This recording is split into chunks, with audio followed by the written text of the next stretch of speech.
Limite de concentration dans les comptes sur marge. Qu'est-ce que la concentration? Et pourquoi est-il important de la comprendre lorsqu'on utilise un compte sur marge?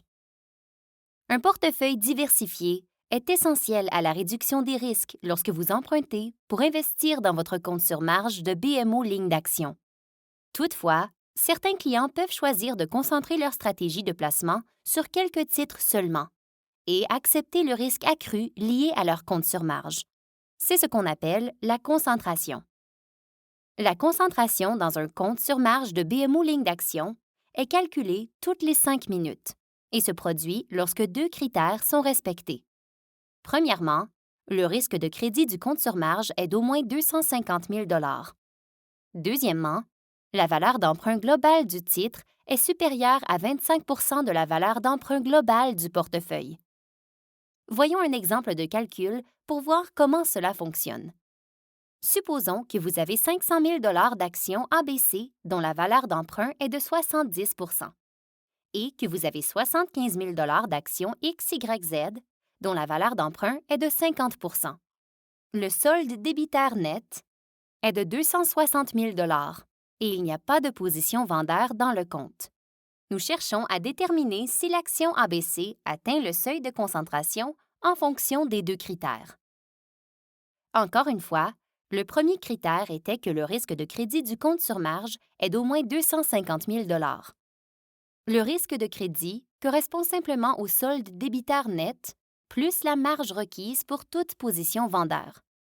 Comme il n'y a pas de position vendeur dans cet exemple, le risque de crédit correspond simplement au solde débitaire net de 260 000 Comme il s'agit d'un montant supérieur à 250 000 la première condition est remplie. Le deuxième critère était que la valeur d'emprunt globale du titre est supérieure à 25 de la valeur d'emprunt globale de l'ensemble du portefeuille.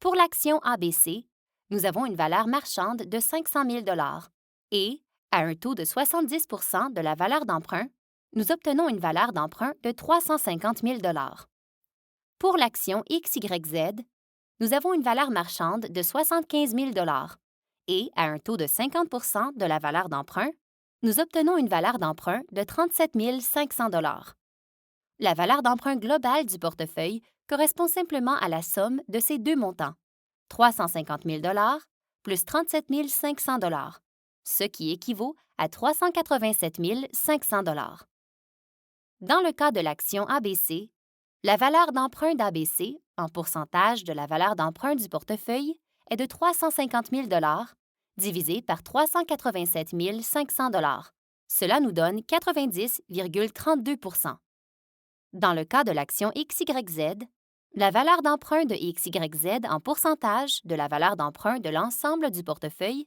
est de 37 500 divisé par 387 500 ce qui équivaut à 9,68 La valeur d'emprunt de l'action ABC est supérieure à 25 et est donc concentrée.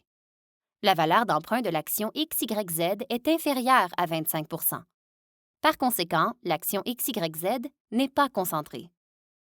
Lorsqu'une position est concentrée, deux choses peuvent se produire. Premièrement, un taux de marge ajusté sera appliqué. Cela signifie que l'exigence de marge peut augmenter. À l'inverse, cela signifie que le taux de la valeur d'emprunt diminuera. Deuxièmement, une limite de la valeur d'emprunt s'appliquera au titre. Cela limitera le montant des fonds que vous recevrez en fonction de ce placement. Par exemple, si un titre d'une valeur d'emprunt de 500 000 a une limite de valeur d'emprunt de 250 000 seulement 250 000 seront prêtés sur la position. Ces deux mesures visent à limiter le risque de détenir des positions concentrées en réduisant le levier financier dont vous disposez. Pour aider à gérer le risque accru lié aux positions concentrées, BMO Ligne d'action peut immédiatement ajuster le taux de marge et établira toujours une limite de valeur d'emprunt dès que la position atteindra le seuil de concentration. Cela pourrait avoir une incidence sur votre pouvoir d'achat. Vous pouvez facilement savoir à quel moment une position est concentrée, ainsi que les taux de marge rajustés et les limites de la valeur d'emprunt qui sont appliquées au titre concentré en consultant l'onglet de la marge. Accédez d'abord aux renseignements sur les placements pour votre compte, puis cliquez sur l'onglet de la marge. À droite, dans la colonne des notes, vous verrez si des titres sont concentrés et quelles limites révisées ont été appliquées. Si votre position concentrée devient non concentrée, les restrictions de concentration, telles que la limite de la valeur d'emprunt, seront immédiatement levées. N'oubliez pas que d'autres achats, ventes, dépôts ou retraits dans le compte sur marge peuvent influer sur l'état de concentration.